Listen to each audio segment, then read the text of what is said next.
2장 19절에서 21절까지 보도록 하겠습니다. 베드로전서 19장, 베드로서 2장 19절에서 21절까지 읽도록 하겠습니다.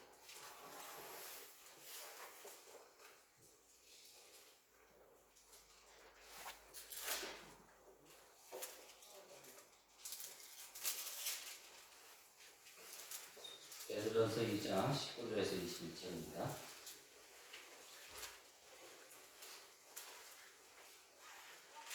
제가 먼저 한 절 읽겠습니다.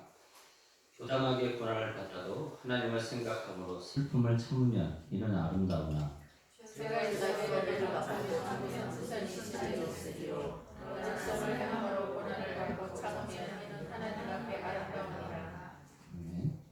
그럼 이제 더 보겠습니다. 거기 키 펴놓으시고요. 신명기 1장 35절에서 39절까지 말씀 드리겠습니다. 신명기 1장 35절에서 39절입니다.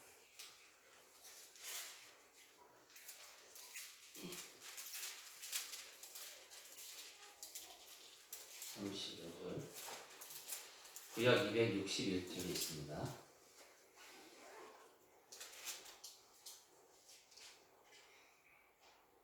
35절 제가 먼저 읽겠습니다. 이 악한 사람들 중에서 내가 그들의 조상에게 주기로 맹세한 좋은 땅을 볼 자가 하나도 없으리라. 오직 여호와의 아들 가레온 온전히 여호와를 수정하였으며 그는 그것을 볼 것이요 그가 밟은 땅을 내가 그와 그의 자손에게 주리라 하시고 여호와께서 너희 때문에 내게도 진노하사 이르시되 너도 그리로 들어가지 못하리라. 내 앞에서 있는 여호와께서 그리로 걸어갈 것이니 너는 그를 답되게 하라. 그가 이스라엘에게 그 땅을 기업으로 주게 하리라. 같이 읽겠습니다. 또 너희가 사로잡히라 당신의 선악을 인정하지 못하던 너희의 자녀도 그리로 들어갈 것이라. 내가 그 땅을 그들에게 주어 산업이 되게 하리라. 아멘.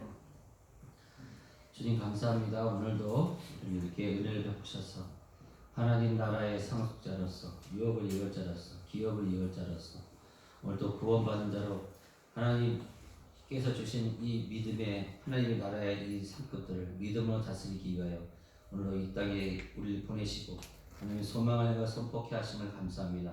온 땅에 하나님의 사랑으로 덮여 있습니다. 이제 하나님 그 사명의 중심으로서 복음의 증인을 깨달아 알게 하시고 무한한 하나님의 재정들을 믿음의 청지기로서 사용하게 하시고 또 하나님의 사랑을 통해서 강남과 서초과 성포구에 복음의 복을 전하게 하시고 또 그 재정의 청지기로서 학교를 세우며 또 병원을 세우며 가난한 자에게 또 고아와 가부들을 돌아볼 수 있는 그런 넉넉함의 은혜들을 허락하여 주심을 감사합니다. 그 사랑 가운데 하나님 강남시의 각 사랑하는 성도들의 삶과 그 가정을 축복하시고 하나님 이때를 위해서 예비하신 주의 백성들이 오시니 주의 백성들이 오니 하나님께서 지명하여 부르셨사오니 이제 창조하신 주께서 이들의 삶 가운데 친히 역사하여 주심을 감사합니다. 주님께 모든 영광을 돌리며 예수님의 이름으로 기도드렸습니다. 아멘. 자, 120명 인사 나누겠습니다. 당신은 좋은 땅이십니다.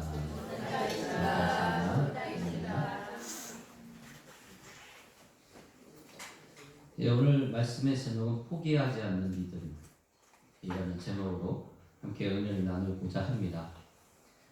이 포기하지 않는 믿음에 대해서는 오늘 본문 말씀이 19절, 2장 19절, 20절, 21절 이렇게 세 구절이 있습니다. 그래서 오늘은 2장 19절을 중심으로 해서 포기하지 않는 믿음에 대한 첫 번째 설교를 할 것이고 다음 주에는 베드로서 2장 20절 말씀을 통해서 포기하지 않는 믿음 두 번째 시간을 할 것이고 그 다음에 베드로서 2장 21절을 통해서 포기하지 않는 믿음 세 번째 시간의 말씀을 나도록 하겠습니다. 오늘 베드로서 2장 19절에 세 가지의 고난이 나와 있습니다. 그 세 가지의 고난, 첫 번째 2장 19절에 있는 부당하게 고난을 받아도 이렇게 돼 있어. 저희가 잘못한 것이 없는데 억울하게 고난을 받는 어떤 그런 케이스인데요. 오늘 신명기 1장 35절, 36절 쭉 읽어서 39절까지 읽었는데 거기에서 부당하게 고난을 받는 사람이 누군가 3번에 보시면 그 신명기 1장 39절에 보시면 또 너희가 사로잡히려 하던 너희의 아이들과 당시에 선악을 분별하지 못하던 너희의 자녀들도 그리로 들어갈 것이다. 부당하게 고난을 받는 케이스가 이 케이스입니다. 그래서 자기들이 잘못한 것이 없음에도 불구하고 이 20세 이하의 자녀들은 광야에서 같이 고난을 받아야 된다는 것이죠. 같이 환난에 있어야 된다는 것입니다. 또 베드로서 2장 20절에 나오는 죄가 있어 매를 맞고 참으며 죄가 있어 매를 맞는 사람들은 물론 신명기 1장 35절에 나온 이 악한 세대의 사람들 중에는 내가 그들의 조상의 주기로 맹세한 좋은 땅을 볼 자가 없으리라. 20세 이상 선악을 분별할 줄 알면서도 하나님의 말씀을 생명나무로 선택하지 않고 옳고 그름을 따라서 가나안 땅에 들어가는 것은 잘못된 것입니다 라고 말했던 그 사람들이 받는 고난이 바로 죄가 있어 매를 맞는 그런 고난입니다. 그 다음에 마지막으로 선을 행함으로 고난을 받고 참으면 이는 하나님 앞에서 아름다우니라. 세 번째 고난인데 우리가 잘 아는 여분네 하나님의 뜻대로 순종했죠.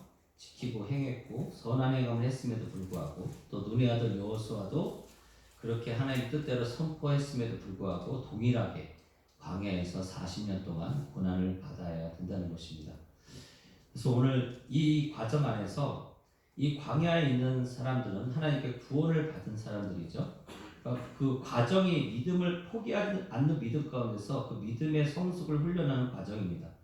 그러니까 맨 처음의 과정은 베드로서 2장 20절에 나오는 죄가 있어 매를 맞고 참으면 우리가 예수 그리스도를 믿는 우리는 사망에 이르는 죄를 짓는 자들은 아니죠. 징계에 이르는 죄를 짓는 자들입니다. 이런 1단계, 이런 연약한 이런 상황 속에서 실족하고 또 그 안에서 징계를 받아서 평범하게 사는 사람들, 그냥 평범하다는 것은 그냥 주저앉아 있다라는 것이죠. 사명을 멀리하고 그냥 주저앉아 있는 거예요. 자격지심이 있고 또 콤플렉스가 있어서 주저앉아 있는 그런 사람들입니다. 이런 사람들이 훈련을 통해서 바로 부당하게 고난을 받아도 부당하게 고난을 받는다는 것은 하나님 20세 이하의 그 사람들은 어떻습니까? 아무런 죄를 그 선악간에 판단을 하지 않았지만 그들이 가나안 땅에 들어가는 것은 전적인 하나님의 은혜입니다. 그래서 오늘 제가 이 부분부터 말씀을 나누려고 하는 것입니다. 저와 여러분들 예수 그리스도를 믿는 순간 우리가 우리의 의로는 하나님의 나라에 들어갈 수 없음에도 불구하고 이렇게 그 광야로 들어가는 그 가나안 땅으로 들어가는 또 하나님 나라로 들어가는 하나님 자녀가 되는 그런 복된 인생을 살고 있다라는 것이죠. 그래서 그걸 뛰어넘게 되면 이제 여분네 아들 갈렙처럼 여호수아처럼 아주 성숙한 신앙의 믿음의 단계로 이제 나아갈 수가 있다는 것입니다.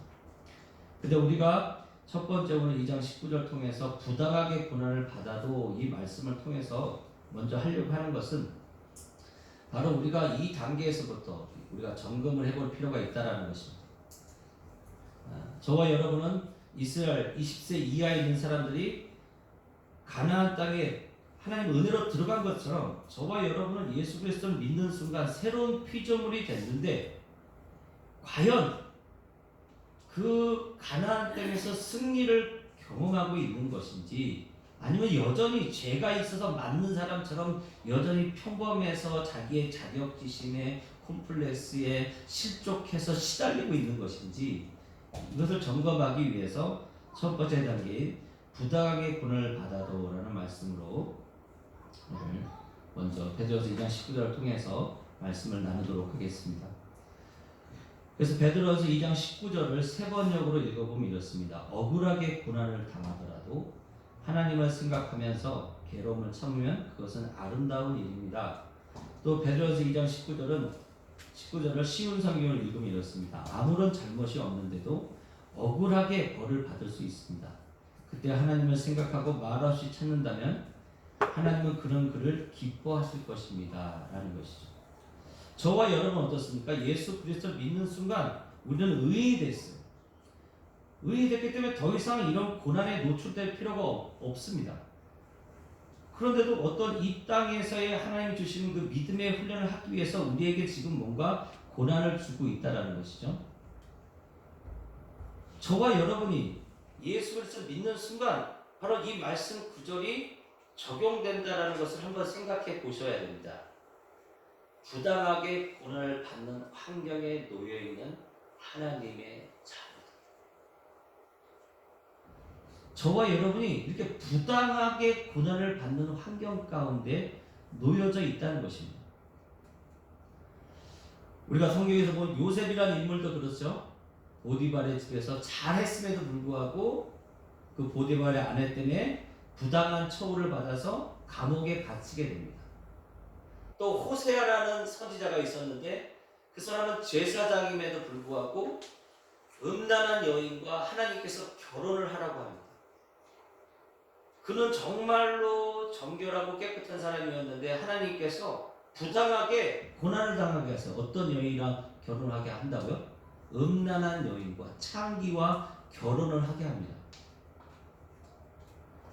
그런 것처럼 저와 여러분이 이거 지금 내가 부당하게 고난을 받고 있구나 라는 부분들을 우리가 인식을 해야 된다는 것입니다. 이스라엘 20세 이하에 있는 자녀들이 이제 가나안 땅에 들어가서 이제 우리의 구원은 두 종류로 나눠집니다. 우리의 영혼의 구원이 있고 그 다음에 또 하나는 무엇인가? 하나님의 나라의 상속자로서 이 나라를, 이 피조 세계를 통치하기 위한 믿음의 성숙이 필요하다는 것입니다. 이 두 가지가 우리가 이 땅에서 훈련해야 될 내용입니다. 근데 그걸 잘 인식하지 못하면 구원만 받으면 되지 라고 생각하는데 그건 착각이에요. 하나님께서 에덴 동산을 창설하시고 그때 죄가 있었습니까? 없었습니까? 없었을 때 그에게 주신 미션이 있단 말이죠. 그거 완수해야 된다는 것입니다. 근데 그걸 완수하지 못하고 죄 가운데 놓여지게 된 거예요. 근데 그래서 그 죄를 예수님이 해결하셨고 또 나아가서 아담과 하와가 감당해야 될 그 에덴 동산, 그 에덴이라는 것이 기쁨의 동산 아닙니까? 믿음이 없으면 하나님을 기쁘게 할 수 없다고 말씀하신 것처럼 기쁨이라는 것은 뭐와 연계되는가? 믿음이에요. 그러니까 죄로서 구원받은 우리는 바로 그 믿음을 통해서 소망을 선포하는 훈련을 통해서 그 하나님께서 창조하신 그 피조세계를 통치하고 다스리는 것입니다. 근데 그 믿음의 성숙에 대한 훈련을 하지 않게 되면 어떤 구원을 받느냐? 부끄러움, 불 가운데서 받는 구원을 받는 거예요. 구원은 받지만 하나님께서 창조하신 그 새 나라와 새 하늘과 새 땅의 그 나라에서 그걸 통치하고 다스릴 수는 없어요. 그래서 우리는 구원이 중요한 것이나 성숙이 중요합니다. 그 성숙의 내용이 뭐죠? 바로 믿음의 훈련인 것입니다. 믿음입니다. 그처럼 이스라엘 백성들이 20세 이하가 가나안 땅에 들어갔어요. 거기서 이제 뭐죠? 가나안 땅에 전투를 하면서 그 땅을 정복하는 사람들이 있고 믿음의 훈련을 통해서 보이지 않는 것을 보이는 것으로 죽은 것을 살리신 그 주님을 기억하면서 그 땅을 정복해 나가는 사람들이 있는가 반면에 어떤 사람들은 그냥 주저앉아 있다는 것이죠. 그 땅을 정복하지 못하고 그냥 주저앉아서 그냥 불평과 불만으로만 얘기하고 있는 사람들이 있다는 것입니다. 오늘날 저와 여러분도 예수 그리스도를 믿는 순간 우리는 새로운 피조물이 됐습니다. 우리에게 모든 것이 다 가능합니다. 근데 이 땅 가운데 그 소망을 믿는 믿음의 훈련을 하러 왔기 때문에 부당한 우리에게 원래 질병은 불법입니다. 우리에게 있는 건 불법이에요. 가난은 불법이에요. 관계가 깨지는 것은 불법입니다. 그런 부당한 고난 가운데 있는 것은 그런 질병과 그런 가난함과 그렇게 아무 쓸모없는 그런 인생들 가운데서 그런 부당한 고난 가운데서 소망을 말하는지를 보시기 위해서 우리가 이 땅에 태어났다라는 것이 바로 성경의 말씀인 것입니다. 아멘. 그래서 창세기 1장 1절의 말씀을 보면 태초라는 것이 처음이라는 뜻이죠. 근데 우리가 계시록을 통해서 말씀을 나눴죠. 우리가 다른 박질하면 처음에 다른 박질하면 어떻습니까? 그 꼬린 지점이 있나요 없나요? 꼬린 지점이 있죠. 그러니까 처음이 있다라는 것은 마지막이 있다라는 것입니다.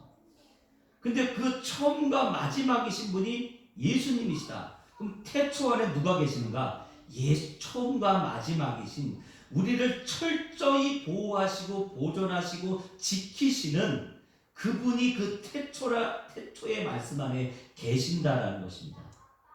그래서 그 태초 안에서 하나님의 나라의 유업을 이을 자는 천사도 아니고 마귀도 아니고 누구라는 거예요? 바로 저와 여러분이다 라는 것입니다. 거기에 반란을 일으킨 자들이 누구예요? 타락한 천사들이다. 그래서 창세기 1장 2절이 나오는 거예요. 땅이 혼돈하고 공허하고, 하나님께서 분명히 좋은 폼을 만드셨는데 그 폼을 지켜야 될 천사들이 타락을 하는 바람에 하나님께서 심판하심으로 그 틀을 깨버리시고, 이제 그리스도를 통해서 하나님께서 첫째 날, 둘째 날, 셋째 날 그 날들을 회복시키시면서 이제 지금 그 오늘이라는 시간이 창세기 1장 2절에서는 어둠과 공허와 핍박과 저주의 시간이었는데, 하나님께서 예수 그리스도 통해서 그 땅을 창조하시던 첫째 날이다. 하나님의 빛이, 그때 태양이 없었잖아요. 근데 하나님의 빛을 비추시면서 첫째 날이다라는 것입니다. 하나님의 빛의 첫째 날. 돈을 빌린 빛이 아니라 하늘 이런 빛, 예? 빛을 통해서 그 날이 이제 저주의 날이 아니라 지금 이 시간이 바로 행복한 시간이고, 지금 이 시간이 바로 가장 강하고 담대한 시간이고, 이 시간이 바로 절정의 시간이고, 희열과 희락과 오래 참음의 가장 성숙한 시간이다라는 것입니다. 그걸 믿는 자는 어때요? 하루가 천년 같고 천년이 하루 같은 거예요. 우리 어떻습니까? 정말 그렇잖아요. 서울에서 부산 가는데 가장 빠르게 가는 방법은 무엇입니까? 예? 사랑하는 사람과 같이 가는 거예요. 근데 가장 늦게 가는 방법은 뭡니까? 왼수하고 같이 가는 거예요.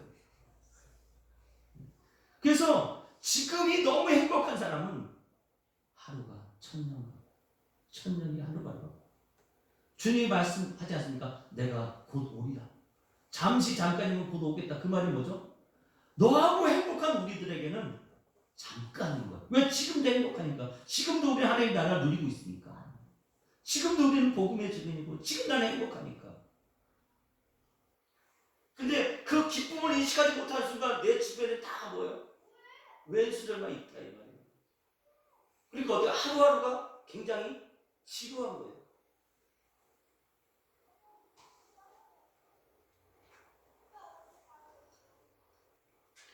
그래서 우리는 하나님이, 창세기 1장 2절의 말씀 보면 우리는 하나님이 창조하신 모든 세계를 유업으로 이을 자로서 그리스도를 위하여, 그리스도를 통하여, 그리스도 안에서, 그리스도로 말미암아 모든 피조 세계를 다스리고 통치하도록 창세 전에 상속받은 하나님의 자녀들이다 라는 것입니다. 그래서 태초라는 것이 왜 중요한가?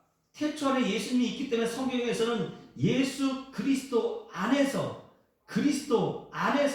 주 안에서라는 단어가 나오는 거예요. 그래서 고린도전서 15장 22절에 보니까 아담 안에서 모든 사람이 죽음같이 그리스도 안에서, 그 말은 그리스도 안에서라는 걸 한 단어를 만드는 거예요. 태초에 그리스도 안에서 모든 사람이 삶을 얻으리라. 태초에 모든 사람이 삶을 얻으리라. 또 로마서 15장 17절에 그러므로 내가 그리스도 예수 안에서 하나님의 일에 대하여 자랑할 것이 있거니와, 그리스도 안에서 태초 안에 있는 그 약속을 통해서 내가 자랑할 것이 너무 많은 거예요. 하나님께서 다 이뤄주신 거니까. 또 고린도서 10장 17절에서는 자랑하는 자는 주 안에서 자랑할지니.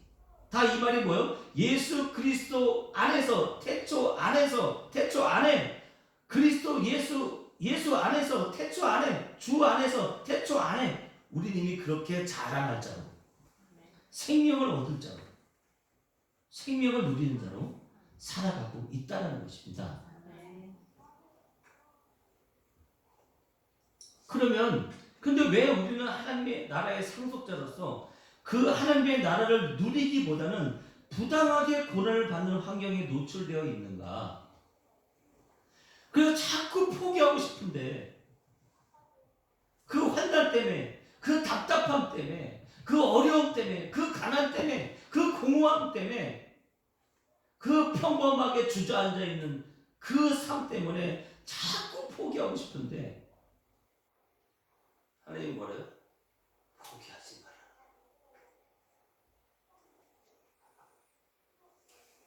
그 포기하는 거예요. 이미 구원은 예수 안에서 받았기 때문에 내가 구원을 포기한다고 해서 구원이 사라지는 건 아니에요. 어떤 포기가 일어나는 거예요? 그 하나님의 나라의 상속자로서 그 피조 세계를 새 하늘과 새 땅을 다스릴 수 있는 그 믿음의 훈련을 포기해버리는 거예요.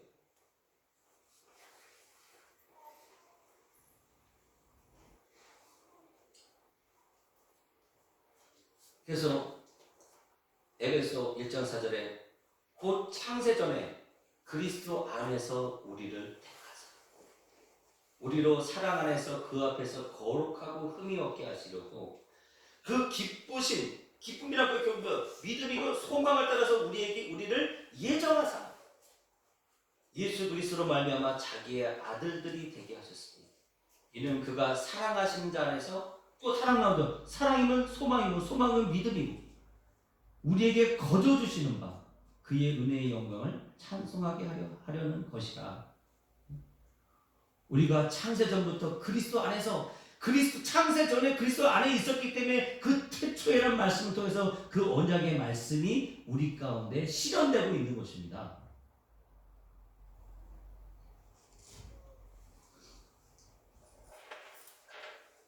그래서 우리 왜 그런 부당하게 권을 받는 환경에 놓여 있는가? 그 이유는 하나님의 나라를 통치하고 다스려야 할 하나님의 자녀들로서 하나님 아버지가 만들어 놓으신 훈련의 환경에 놓여져 있다는 것입니다.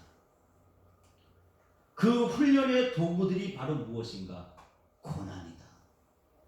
저와 여러분이 왜 태어났는가? 그 훈련을 하기 위해서 이 땅에 태어났다는 것입니다. 아멘. 우리가 잘 아는 예수님은 어떻습니까? 아무런 잘못이 없는데 억울하게 고난을 당하신 대표적인 분이시죠. 예수님은 그 세 가지 고난에 적용되지 않습니다. 죄를 져서 받는 고난, 예수님이 적용되시는 분이 아니죠. 그리고 선을 행하다가 고난 받으신 분도 아니에요. 부당하게 고난 받으신 분도 아니에요. 그분은 고난 자체를 받을 수 없는 어떤 분이에요? 우리 같은 피조물이 아니라 그분은 어떤 분이야? 하나님이시다라는 것입니다. 하나님. 하나님이신데 우리를 고난을 받으실 필요가 없는데 부당하게 고난을 받으시는 거예요. 왜요? 그 세 가지의 고난 가운데 있는 우리가 그 부당한 고난에 있지만 그 세 가지의 고난을 친히 당하시고 하나님 나라의 상속을 유업을 이룰 자로 우리에게 거저 선물로 주시기 위해서 그분이 부당하게 고난을 당하셨다. 억울하게 고난을 당하셨다라는 것입니다. 그가 채찍에 맞은. 왜 채찍에 부당하게 맞으신 거예요? 저와 여러분을 어떻게 하기 위해서? 살리시기 위해서.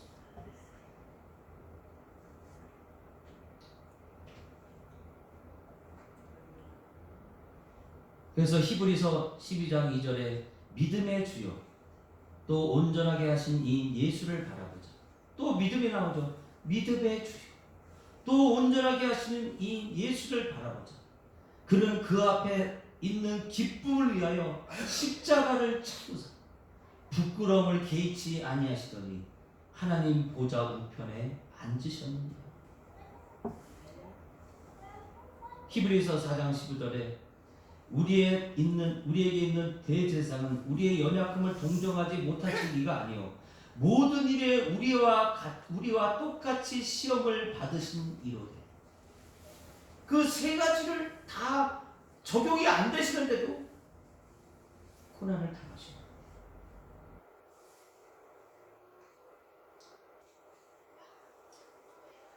창세전에 택함을 받은 하나님의 자녀들도 바로 이 훈련, 즉 시험 가운데, 테스트 가운데 있다는 것입니다. 그래서 갈라디아서 4장 6절에 내가 또 말하노니 유업을 이을 자가 모든 것의 주인이나 어렸을 동안에는 종과 다름이 없어서 그 아버지의 정한 때까지 후견인과 청지기 아래에 있나니, 우리 하나님 나라의 유업을 이을 자로서 그 하나님 나라의 누림을 누려야 되는 것이 당연한데 우리가 아직 어리다. 뭐가 어릴까요? 믿음의 훈련이 안 됐기 때문에 아직 어린 거예요. 그 어린 가운데 우리는 부당한 고난을 당하고 있다. 우리는 질병에 시달릴 필요가 없는 존재인데, 가난에 시달릴 필요가 없는 존재인데, 새로운 피조물이기 때문에 또 죽음을 경험할 필요가 없는데, 무한한 하나님과 땅의 모든 권세를 누릴 수 있는 그 모든 것이 우리에게 주어져 있는데 우리가 이걸 누리지 못하고 이런 고통과 고난과 슬픔과 좌절 가운데 놓이게 하신 것은 그 속에서 하나님의 생명을 선포하도록 부르심을 받았다라는 것입니다. 그래서 오늘 말씀에 그 내용이 있지 않습니까? 21절에 보니까 이를 위하여 너희가 부르심을 받았으니 그리스도도 너희를 위하여 고난을 받으사 너희에게 본을 끼쳐 그 자취를 따라오게 하려 하셨느니라.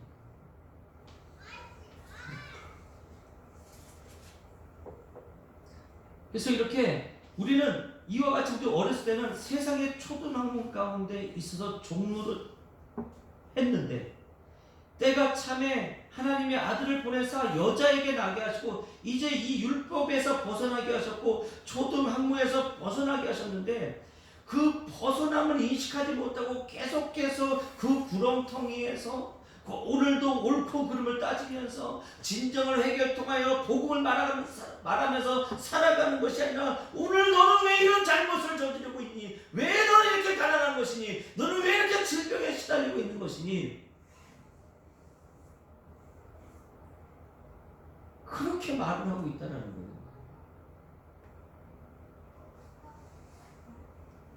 태초 안에 있는 그리스도께서 그 모진 고난을 받으시고 오늘도 한 사람 한 사람을 보호하고 계시는데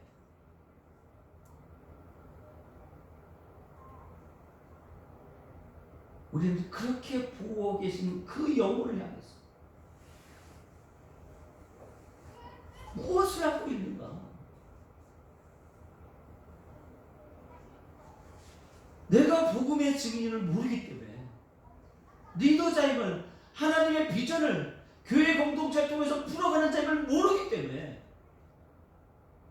그러고 있다는 거예요.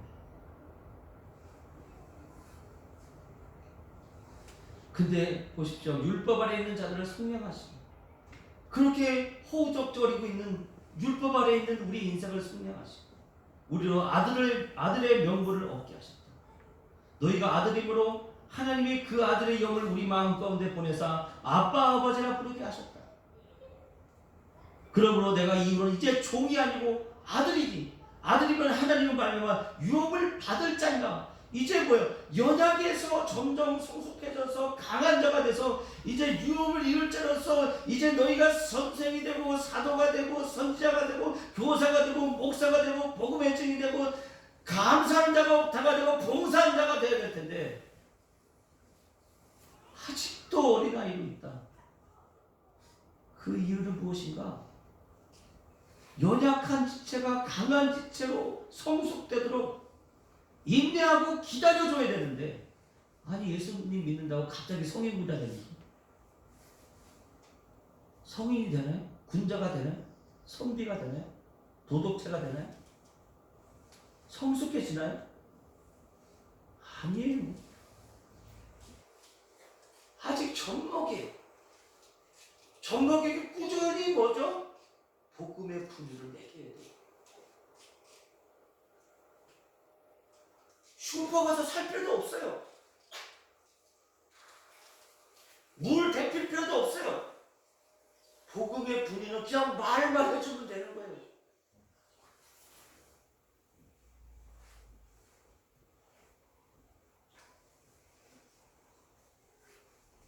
그런데 사도 바울도 갈라디아서 4장 8절에서 계속 이렇게 말씀하십니다.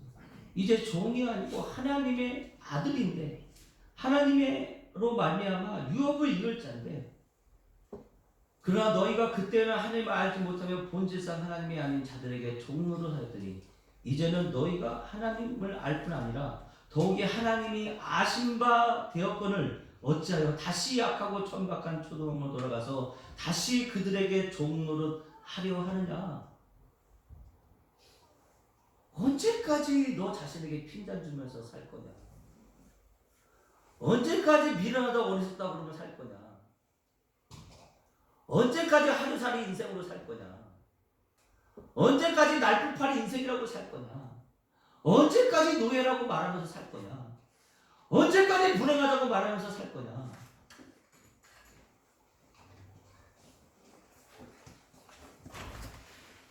그렇게 주님에게 말씀합니다. 아담과 하와도 죄가 없는 상태에서 출발했지만 중간에 죄를 지었어요.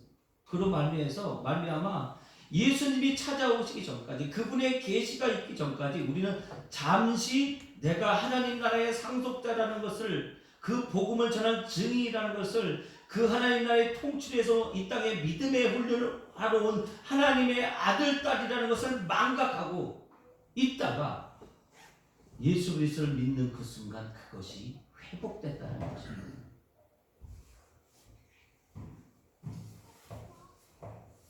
그래서 훈련, 그 환난과 고난의 내용이 무엇인가? 하나님 나라의 누림이 있죠. 영생과 기쁨과 감사가 있는데 그런데 보이지 않는 환경, 즉 사망, 그것이 보이지가 않아요. 영생과 기쁨과 감사가 내 삶에 보이지 않고 보이는 것은 사망과 질병과 낙심과 좌절인데 그 보이지 않는 영생과 기쁨과 감사를 보이는 것처럼 하나님 나는 영생 가운데 있습니다. 기쁨 가운데 있습니다. 감사 가운데 있습니다. 건강합니다. 강건합니다. 복음의 증인입니다. 라고 이런 훈련을 하기 위해서 우리가 이 땅에 태어난 것이다. 바로 하나님의 소망을 믿는 믿음의 훈련입니다. 하나님도 성경에서 뭐라고 되어 있어? 소망이에요. 소망. 불의한 재판관도 맨 처음에 소망이 없다가 또 그 여인이 와가지고 나의 억울함을 풀어주세요. 나의 억울함을 풀어주세요. 그 불법을 행하는 그 재판관에게 계속 나의 억울함을 풀어주세요. 내가 과부로 살 그런 사람이 아니에요. 내가 그 쪼그라진 인생을 살 사람이 아니에요. 이 오그라진 삶을 살 사람이 아니에요. 나의 억울함을 풀어주세요. 그 여인이 계속 말하니까 그 불법을 행하는 재판관이 희망도 없고 소망도 없던 사람, 그냥 즐기면서 인생을 살던 그에게 희망이 어느 날 생겼어요. 어떤 희망이 생겼어요?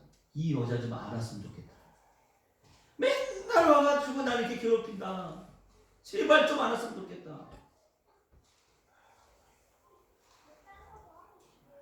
그래서 그 여인의 소망을 풀어주잖아요. 하물며 소망 자체이신 그분한테 우리가 계속해서 하나님 소망이십니다. 하나님 긍휼과 자비입니다. 네, 은혜입니다. 감사입니다. 하나님의 임재입니다. 능력입니다. 그런 소망을 나누는 소망도 어떤 이가들도 소망이 생겨가지고 그렇게 들어주는데 소망 자체이신 아버지 하나님이 응답하지 않으시겠느냐.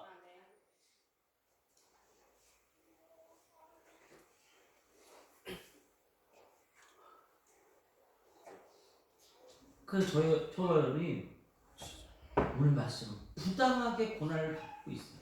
근데 그 다음 구절이 뭐예요? 다음 구절이 부당하게 고난을 받아도 그 다음 구절이 하나님을 생각하는, 좀 하나님을 좀 생각하라는 거예요. 하나님, 나는 하나님의 자녀고 왕같은 제자인데 왜 이렇게 찌질이 인생입니까? 이런 부당한 고난을 당하고 있습니까? 이 가난, 질병 다 불법인데 왜 내 삶엔 골고루 있습니까? 그럴 때 뭘 하라는 거예요? 하나님을 좀 생각해라.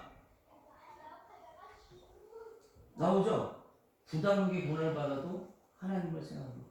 저와 여러분이 먼저 부당하게 지금 내가 고난을 당하고 있구나, 불법적으로 지금 이런 일들이 벌어지고 있구나라는 것을 먼저 인식을 하고, 그 다음 뭐라는 거예요? 하나님을 생각해라. 좀 그 하나님을 생각하는 부분이 헬라어 원어로 보면 시네이 데시스라고 합니다. 그래서 이걸 원어로 보면, 원어적인 성격으로 단어로 보면 하나님을 생각함, 이 생각함으로라는 부분이 의식하다, 양심, 양심이라는 뜻을 갖고 있어요. 그래서 사도행전 23장 1절에 바울이 공회를 주목하여 이르되 여러분 형제들아, 오늘까지 나는 범사에 양심을 따라 하나님을 섬겼노라. 그러니까 이걸 풀면 어떻습니까? 하나님의 양심으로. 그럼 더 풀면 어떻습니까? 양심이라는 옳고 그름이니까 하나님의 옳고 그름으로, 하나님의 선악으로. 하나님은 우리를 어떻게 보신다? 어떻게 보셔? 그 선악으로 판단하시나요? 생명나무로 인정하시나요? 그러면 이 내용은 뭐예요? 하나님이 너희를 선악으로 판단하지 않으시고 오늘도 생명나무로 지켜보호하시면서 너희를 좋았더라라고 말씀하시는데, 그걸 좀 생각해봐라. 오늘 여러분의 현실과 상황과 여러분의 꼴을 보면서 아유 내가 왜 이따위로 인생을 살고 있지? 너는 그렇게 생각할지 모르겠지만 하나님은 뭐 어떻게 생각한다는 거예요? 내 새끼, 아유 이뻐라, 어쩌면 이렇게 사랑스러울까?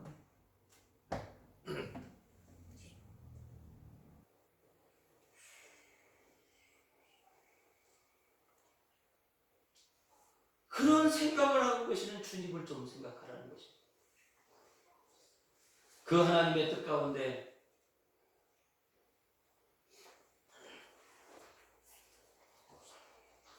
성경이 우리에게 말씀하고 있지 않습니까?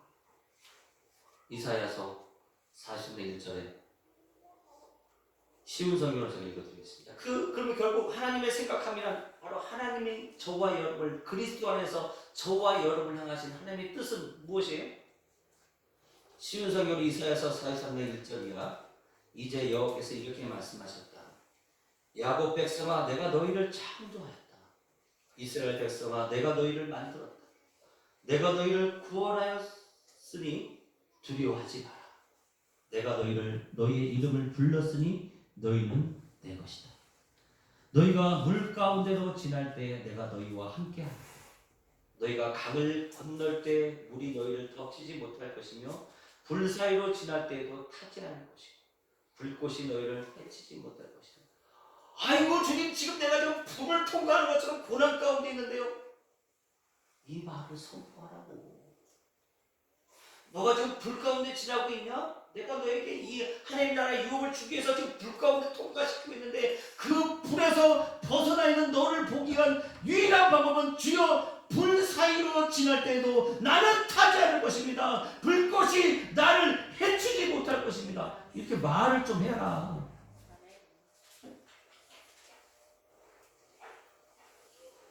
왜냐하면 나 여호와가 너희의 하나님, 너희의 저와 여러분의 아버지와 하나님이시다. 왜냐하면 나 여호와 너희 하나님 곧 이스라엘의 거룩한 자이며 너희를 구원할 구원자이기 때문이다. 내가 이집트를 속량물로 삼아 너희를 구했고 에디오피아와 스바를 몸값으로 넘겨주어 너희를 내 것으로 삼았다. 너희는 내게는 소중함으로 다른 사람들의 목숨과 너희를 바꾸어 그들로 너희 대신 죽게 하겠다. 내가 너희를 사랑함으로 너희가 또한 영화롭게 될 것이다. 내가 너희와 함께 있으니 두려워하지 마라. 내가 동쪽에서 너희 자녀를 데려오겠고 서쪽에서 너희를 모으겠다. 내가 북쪽을 향해 말하기를 내 백성을 내어놓으라 하겠고 남쪽을 향해 말하기를 내 백성을 거두지 마라 하겠다. 내 아들들을 먼 곳에서 데려오너라. 내 딸들을 땅끝에서 데려오너라. 내 이름을 불리는 모든 백성을 내게로 인도하여라. 내가 내 영광을 위해 그들을 지었다. 내가 그들을 창조하였다. 오늘 이 말씀을 통해서 이 교회에 주신 사명이 뭐죠? 북쪽에 있는 사람들 향해서 이 말씀, 남쪽에 있는 사람들 향해서, 동쪽과 서쪽에 있는